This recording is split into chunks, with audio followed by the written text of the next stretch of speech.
ये तो कहने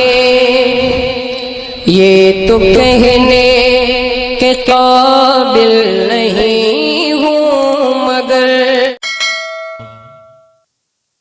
अल्हम्दुलिल्लाहि रब्बिल आलमीन वल आक़िबतु लिल मुत्तक़ीन वस्सलातु वस्सलामु अला सय्यदिल अंबिया वल मुरसलीन अम्मा बाद फ़ौज़ु बिल्लाहि मिनश शैतानिर रजीम बिस्मिल्लाहिर रहमानिर रहीम।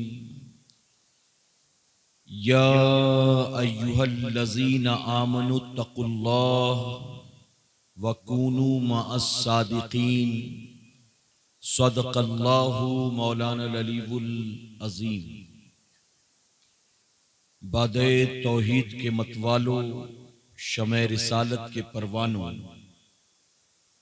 गौसो ख्वाजा और रज़ा के चाहने वालों, आइए सबसे पहले हम और आप निहायत ही अदब और एहतराम के साथ अपने और सारी कायनात के मरकज़े अक़ीदत जनाब मुहम्मदुर रसूलुल्लाह सल्लल्लाहु ताला अलैहि वसल्लम की बारगाहे बेकस पनाह में जिस तरह से मैं पढ़ाऊं, मेरे साथ मिलकर मर्द हजरात बावाज़े बुलंद और ख़वातीन इस्लाम धीमी आवाज़ों में दुरूद शरीफ पढ़ने की कोशिश करें। पढ़ें अस्सलातु वस्सलामु अलैका या रसूल अल्लाह। अस्सलातु वस्सलामु अलैका या हबीब अल्लाह। अस्सलातु वस्सलामु अलैका या नबी अल्लाह व अला आलिका व अस्हाबिका या नूर अल्लाह सल्लल्लाहु ताला अलैका वसल्लम। रब्बे काबा की बारगाह में दुआ है, मौला अपने हबीब साहिब लौलाक सल्लल्लाहु ताला अलैहि वसल्लम के सदक़तु फैल आज की शब तेरे इन बंदों बंदियों का इस मैदान में सैयदना सरकार गौसे आज़म के नाम पर जमा होना कबूल फरमा। मेरे करीम, इस साल जितने बंदों और बंदियों ने तेरे महबूब सल्लल्लाहु अलैहि वसल्लम की 12वीं और सैयदना सरकार गौसे आज़म की 11वीं मनाई है, उन्हें दुनिया और आखिरत दोनों जहां में इसका बेहतर अज्र अता फरमा और हमारी क़यामत तक आने वाली तमाम नस्लों की गर्दन में भी सैयदना सरकार गौसे आज़म की गुलामी का पट्टा डाल दे।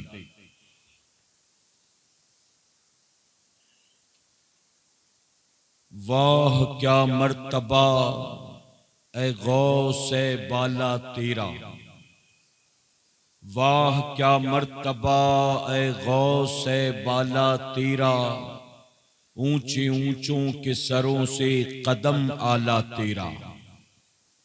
और सर भला क्या कोई जाने के है कैसा तेरा, सर भला क्या कोई जाने के है कैसा तेरा, औलिया मलते हैं आंखें वो है तलवा तेरा।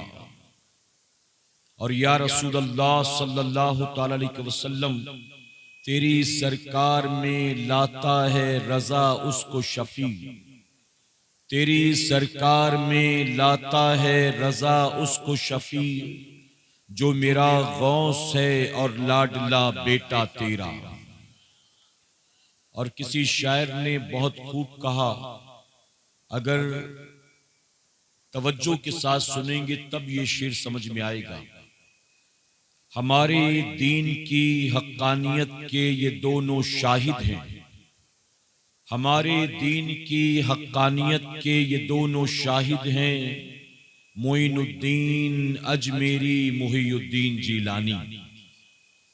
मेरे प्यारे आका अलैहिस्सलातु तस्लीम के प्यारे दीवानों, इस वक्त हम और आप सर्दियों की रात में इस मैदान में जश्ने गौसुल वरा के नाम पर जमा हुए हैं। अल्लाह रब्बुल इज्जत महफिल सजाने वालों का सजाना और हमारा और आपका अपने अपने घरों से निकलकर यहां आना कबूल फरमाए। यकीनन अगर अल्लाह ने आज आपका यहां बैठना कबूल कर लिया तो ये सर्दी आपको कब्र की गर्मी से बचा लेगी और ये सर्दी आपको महशर की गर्मी से बचा लेगी इंशाअल्लाह। मेरे प्यारे आका अलैहिस्सलातु तस्लीम के प्यारे दीवानों, इस ठंड में यहां आपका हमारा आकर बैठना अपनी जात के लिए नहीं है, बल्कि अल्लाह और उसके रसूल सल्लल्लाहु अलैहि वसल्लम की रजा के लिए है।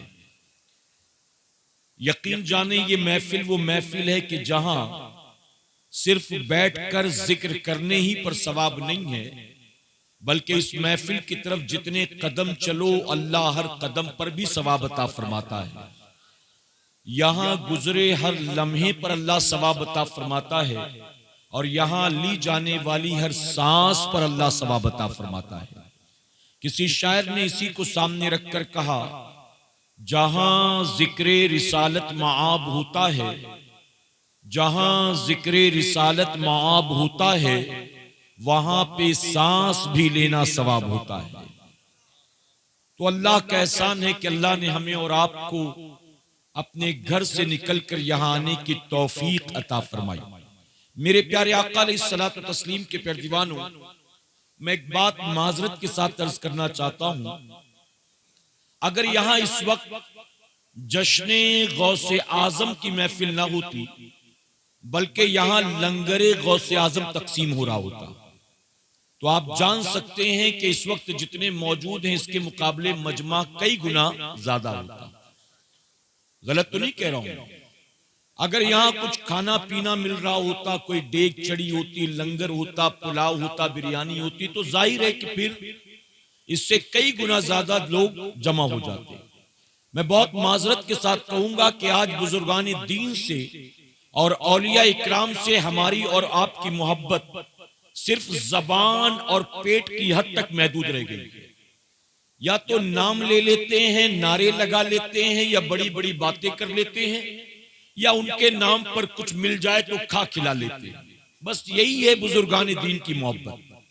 मेरे प्यारे आका के प्यारे दीवानों में उलमा इकराम की मौजूदगी में पूरी जिम्मेदारी के साथ ये बात कहना चाहूंगा कि यकीनन बुजुर्गान दीन के नाम पर नजरो नियाज करो, फातिहा करो, महफिल करो, लंगर करो, उर्स करो, डेगे करो, जो कुछ भी आप करते हो, ये सब कुछ करो कि अल्लाह इस पर आपको सवाब अता फरमाएगा। लेकिन हमें और आपको ये बात याद रखनी चाहिए कि ये सारी चीजें करके कामयाबों के लिस्ट में आपका नाम नहीं आएगा। अगर आप चाहते हैं कि अल्लाह कामयाबी अता करे, अगर आप चाहते हैं कि अल्लाह इज्जत अता फरमाए, अगर आप चाहते हैं कि अल्लाह तबारक तआला फिर से खोया हुआ वकार अता करे, तो उसकी खातिर सिर्फ जश्ने गौसुल वरा से काम नहीं चलेगा, मिशने गौसुल वरा को समझना पड़ेगा। आज जश्न तो बहुत हो रहे हैं, लेकिन हमने बुजुर्गों के मिशन को फरामोश कर दिया। 11वीं शरीफ का महीना आया तो हर गांव में, हर शहर में, हर सिटी में जश्न गौसे आजम, जश्न गौसुल वरा कॉन्फ्रेंस, जश्न गौसे आजम सेमिनार हर जगह हो रही होती। छठी शरीफ का महीना आए तो गरीब नवाज के नाम पर जश्न गरीब नवाज, माह सफर आए तो जश्न आला हजरत। तो जश्न तो बहुत है, लेकिन मिशन को हमने फरामोश कर दिया। और कामयाबी मिशन को अपनाने में है, सिर्फ रस्मन जश्न मनाने में नहीं। मेरे प्यारे आका के प्यारे दीवानों, जिन बुजुर्गों के नाम पर महफिल सजती, हमें और आपको उनकी तालीमात को समझना चाहिए, हमें और आपको उनकी सीरत को समझना चाहिए, हमें और आपको उनकी जिंदगी को समझना चाहिए। और हमें भी अगर वाकई प्यार है उनसे, तो उन्हीं के नक्शे कदम पर अपनी जिंदगी को गुजारने की कोशिश करनी चाहिए। मैं आपको बताऊं, सैयदना सरकार गौसे आजम फरमाते हैं कि जब तक मैं ना चाहूं कोई बंदा मेरा नाम भी नहीं ले सकता है। तो गौसे आजम का नाम भी बंदा अपनी मर्जी से नहीं लेता, गौसे आजम की मर्जी से लेता है।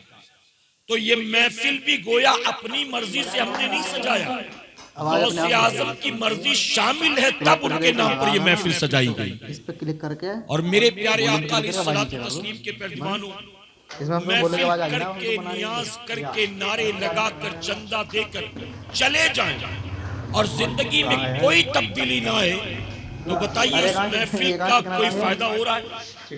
नेकियां जो मिलनी है वो तो मिल रही, उसका मैं इनकार नहीं करता, लेकिन हकीकत में जो इन महफिलों से इनकलाब आना चाहिए, हकीकत में इन महफिलों से जो सोसाइटी में चेंजेस आने चाहिए, आज वो नतीजा बरामद होता नजर नहीं आ रहा है। गलत तो नहीं कह रहा हूं मेरे प्यारे आका अलैहिस्सलातु तस्लीम के पैरदीवानों, आप जानते हैं मैं तकरीर को मिठाई नहीं समझता हूं, मैं तकरीर को दवाई समझता हूं। ये जो उलमा बयान करते हैं ना, ये मिठाई नहीं है, ये दवाई है। ये महफिलें आपके इंटरटेनमेंट के लिए नहीं है, ये महफिलें कानों के चस्के के लिए नहीं है, ये महफिलें महज भीड़ भाड़ के और नारों के लिए नहीं है, बल्कि ये महफिलें जिंदगियों को बदलने के लिए, ये महफिलें अपनी आखिरत को संवारने के लिए, ये महफिलें अल्लाह रसूल को राजी करने के लिए, ये महफिलें अपनी दुनिया और आखिरत को बनाने के लिए। तो ऐसी महफिलों में जब आप आए तो कानों के चस्के के लिए ना आया करें, बल्कि कुछ सीखने की नियत से आया करें कि इंशाअल्लाह कुछ सीखने की, ये सोच कर आया करें मैं जा रहा हूं कुछ सीखूंगा और सीखने के बाद फिर उस पर मैं अमल करूंगा कि इंशाअल्लाह। आज हमारे यहां सीखने सिखाने का शौक खत्म हो गया है। आप जानते हैं हुजूर गौसे आजम मां की कोख से वली बनकर पैदा हुए। तवज्जो है ना आपकी? गौसे आजम जमीन पर आने के बाद अपनी इबादत और रियाजत से वली नहीं बने, किसी की दुआओं की बरकतों से वली नहीं बने, शब बेदारियों की बुनियाद वली नहीं बने। वो सारी चीजें तो आपकी जिंदगी में हैं ही, लेकिन पैदा हुए तो मां की कोख से वली बनकर पैदा हुए, जिसे वली बाई बर्थ कहा जाता है, मादर जात वली कहा जाता है। गौसे आजम सिर्फ वली बनकर पैदा नहीं हुए, मां की कोख से 18 पारों के हाफिज बनकर पैदा हुए। 18 पारों के हाफिज मां की कोख से। कल रात में सुन्नी दावत इस्लामी के आलमी मरकज पर बयान कर रहा था और मेरा उन्वान था गौसे आजम का इल्मी सफर, गौसे आजम का इल्मी सफर। वहां मैंने यही बात कही कि हुजूर अकरम सल्लल्लाहु अलैहि वसल्लम ने फरमाया, अपनी कयामत तक आने वाली उम्मत को फरमाया, इल्म हासिल करो मां की गोद से लेकर कब्र की गोद तक। ये मेरे नबी का फरमान, मां की गोद से लेकर कब्र की गोद तक इल्म हासिल करो। तो मैंने कहा जब हुजूर ने फरमाया कि मां की गोद से लेकर कब्र की गोद तक इल्म हासिल करो, तो खुद हुजूर की आल इसमें पीछे कैसे रहती। और गौस पाक जो सारे वलियों के इमाम हैं, गौसे आजम ने अपने नाना के फरमान पर ऐसा अमल किया कि मां की गोद से इल्म हासिल करना शुरू नहीं किया, मां की कोख ही से इल्म हासिल करना शुरू कर दिया। कोख ही से 18 पारों के हाफिज बनकर पैदा हुआ। उसके बाद भी मदरसे में दाखिला लेते हैं, मां की कोख से वली, फिर भी मदरसे में गए, उलमा के सामने बैठे, इल्म सीखा। फरमाया 7 साल के हुए तो पूरा कुरान आपने हिफ्ज फरमा लिया, पूरा कुरान 7 साल में गौसे आजम हाफिज कुरान हो गए। और यहां 17 साल के जवान को 5 कलमा याद नहीं, और कहलाने को आशिक़े गौसे आजम, आशिक़े रसूल, आशिक़े गौसो ख्वाजा है। गलत तो नहीं कह रहा मेरे भाई? 17 साल के। बल्कि मैं कभी कभी तो कहता हूं हर गांव में जैसे अलग अलग कमेटियां हैं ना, ऐसे ही एक कमेटी हर गांव में बने जो गांव देहात का जाकर सर्वे करे, और सर्वे क्या करे, वो एक फॉर्म तैयार करे, हर घर में जाओ और जाकर पूछो कि इस घर में कितने अफराद रहते हैं, 8 आदमी, 12 आदमी, 17 आदमी। जो घर का सबसे बुजुर्ग आदमी है उसको बुलाओ, सबसे बूढ़ा, घर के सबसे बूढ़े को बुलाओ, और बुलाने के बाद कहो कि बाबा आपने तो, आप इस घर के जिम्मेदार हैं, हाकिम हैं, आप तो पोते पोतियों वाले, बहू बेटों बेटियों वाले हैं, हम सर्वे करने निकले हैं, आप हमें सिर्फ ये बताएं कि नमाज के शराइत कितने हैं, आप हमें ये बताएं नमाज में फराइज कितने हैं, आप हमें ये बताएं कि नमाज के वाजिबात कितने, आप पूछें। अगर ये जवाब ना दे सके तो कहे ठीक है 5 कलमा पढ़कर सुना दीजिए, वो भी ना बता सके तो कहे ठीक है हमको सना पढ़कर सुना दीजिए, सूरह फातिहा पढ़कर सुना दीजिए। अच्छा, आपने अब तक कई बार गुस्ल तो किया होगा, गुस्ल किन बातों की बुनियाद फर्ज होता है और गुस्ल में कितनी बातें फर्ज हैं, मुझे ये बता दीजिए। तो मैं माजरत के साथ कहूंगा, आप उस 70 साल के, 68 साल के, 65 साल के बूढ़े से अगर 10 सवाल पूछेंगे, शायद 1-2 सवाल का जवाब दे सके, अलावा उसके पास कोई इन सवालों का जवाब मौजूद नहीं है। उससे यूपी के इलेक्शन के बारे में बात कर लो कि 2022 में क्या होने वाला है, सपा टिकट किसको देगा, कांग्रेस का कैंडिडेट कौन होगा, उससे पूछो ये बात। उससे आईपीएल की मैच के बारे में डिस्कशन कर लो, उससे सीएम पीएम के बारे में गुफ्तगू कर लो, बहुत इल्म है उसके पास, लेकिन उसको कुछ नहीं मालूम तो दीन के बारे में कुछ नहीं मालूम। दीन के बारे में हमारी माएं बहनें भी बैठी, मैं इनसे पूछता हूं, हमारे यहां शादियां होती हैं तो शादियों में एक बाप अपनी औकात से ज्यादा खर्च करता है अपनी बेटी की शादी में, और क्यों ना करे, बेचारे की मजबूरी है, नहीं करेगा तो गरीब की बेटी का हाथ थामेगा कौन, थामेगा कौन। मेरे प्यारे आका अलैहिस्सलातु तस्लीम के पैरदीवानों, जो खुद कोई हैसियत नहीं रखता, आप देखें उसकी भी डिमांड कितनी होती है, जिसकी अपनी कोई औकात नहीं उसकी डिमांड खुद की कितनी होती है। आप देखें, ये माहौल है आज हमारा और आपका।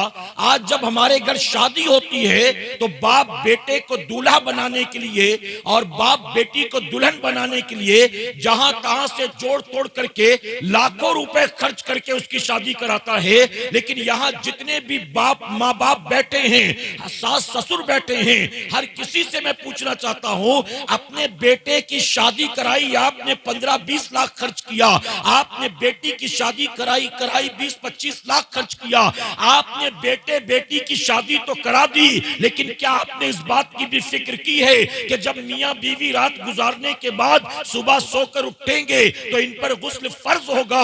यहां तक पहुंचाने के लिए हमने लाखों खर्च भी किया है और बड़ा जतन भी किया है, कर्जे भी उठाए हैं, लोगों की बातें भी सुनी है, यहां तक तो पहुंचा दिया, लेकिन सुबह उठने के बाद मेरे बेटे को गुस्ल का तरीका भी आता है, इसमें हम तुम्हें बोलने के बाद आगे ना, मेरी बेटी को गुस्ल का तरीका भी आता है।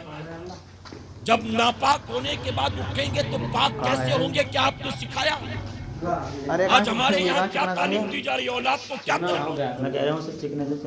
सरकार मदीना के पैरदीवानों सुनो, चलो चिकने तू भी चल, चाहे वो सैयदना सरकार गौसे आजम हो, चाहे वो ख्वाजा गरीब नवाज हो, चाहे वो ख्वाजा बख्तियार काकी हो, चाहे वो महबूब इलाही हो, चाहे वो बाबा फरीदे गंज शकर हो, चाहे वो साबिर पाक हो, इन बुजुर्गों की जिंदगियां उठाकर देख लो, आपको पता चलेगा कि अल्लाह ने इनको अगर मकामे बुलंद फरमाया है तो इसकी सबसे बड़ी वजह यह है, आवारा लोगों की औलाद नहीं थे, माँ बाप भी नेक थे, तब अल्लाह ने ऐसी नेक औलाद इनको अता फरमाई।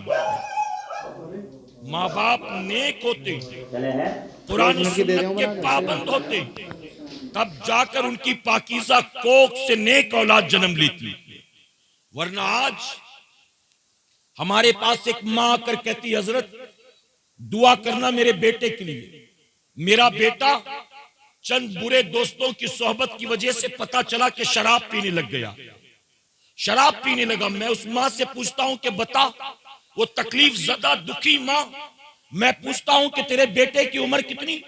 जवाब देती है 22 साल। मैं उससे पूछता हूं शराबियों की दोस्ती कब से हुई?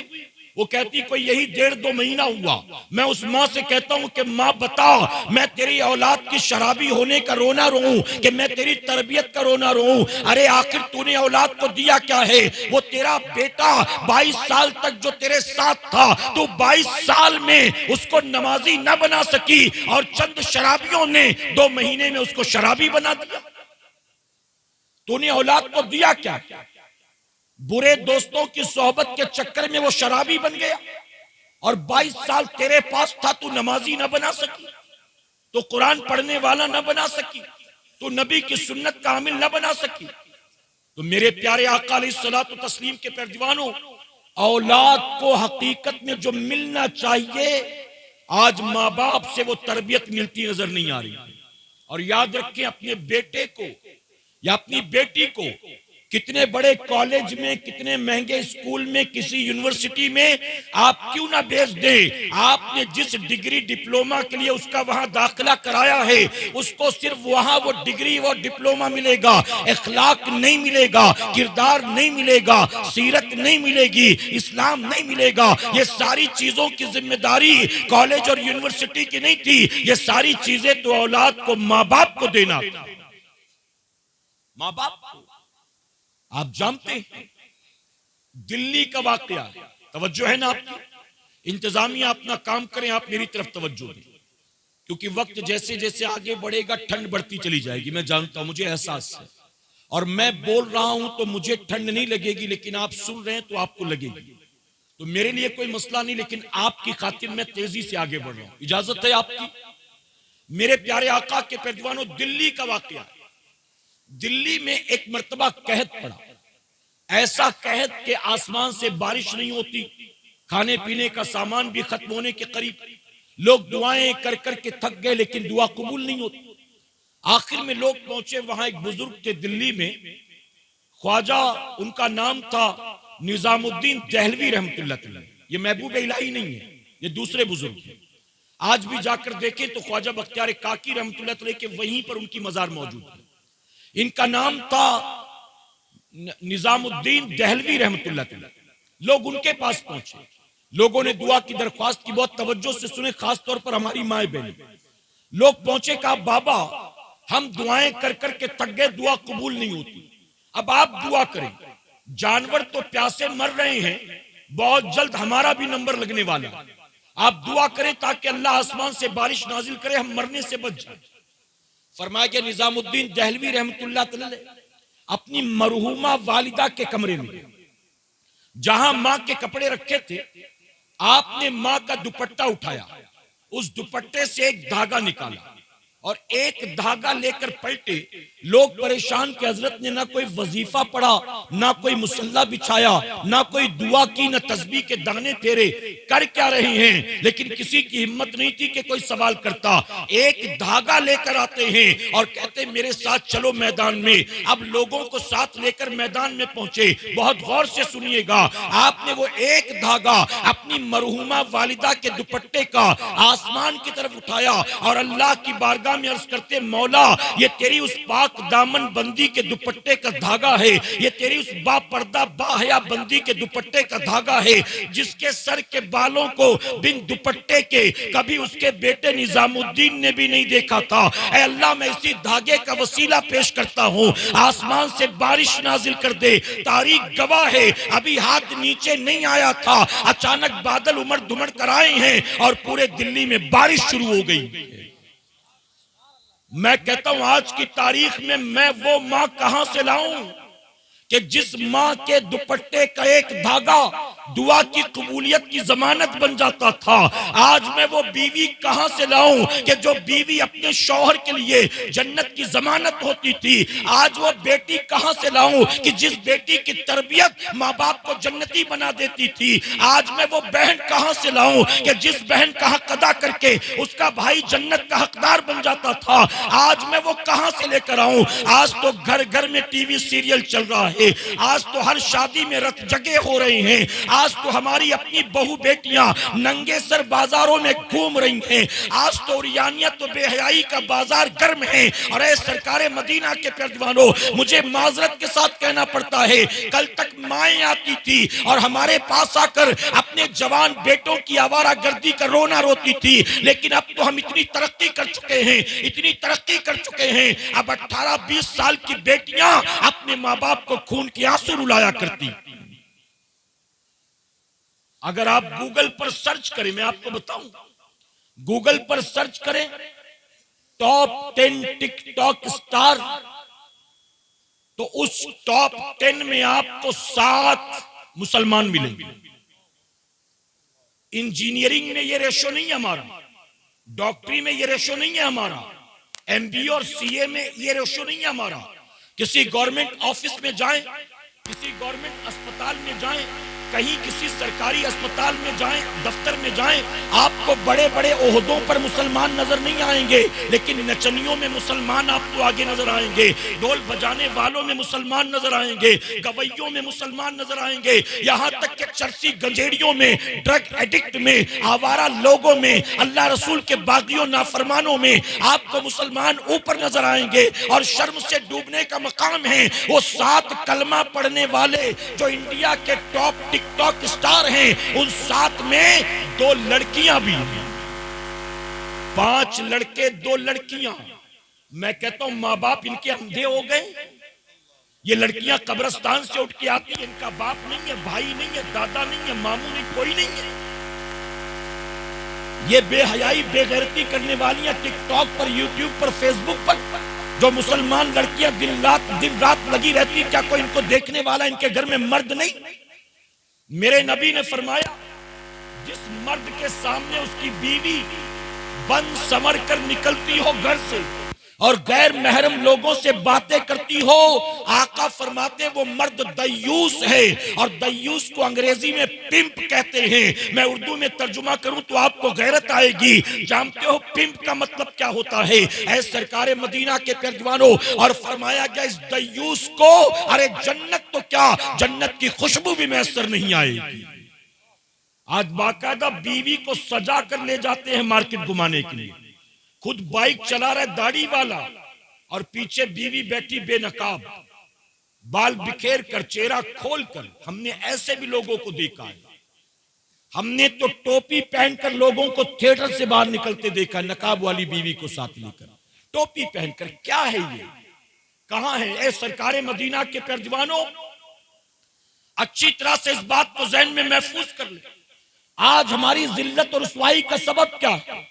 आप ये ना समझे कि फला की वजह से, फला की वजह से, फला की वजह से नहीं, बल्कि इसमें हमारा और आपका खुद का हाथ है।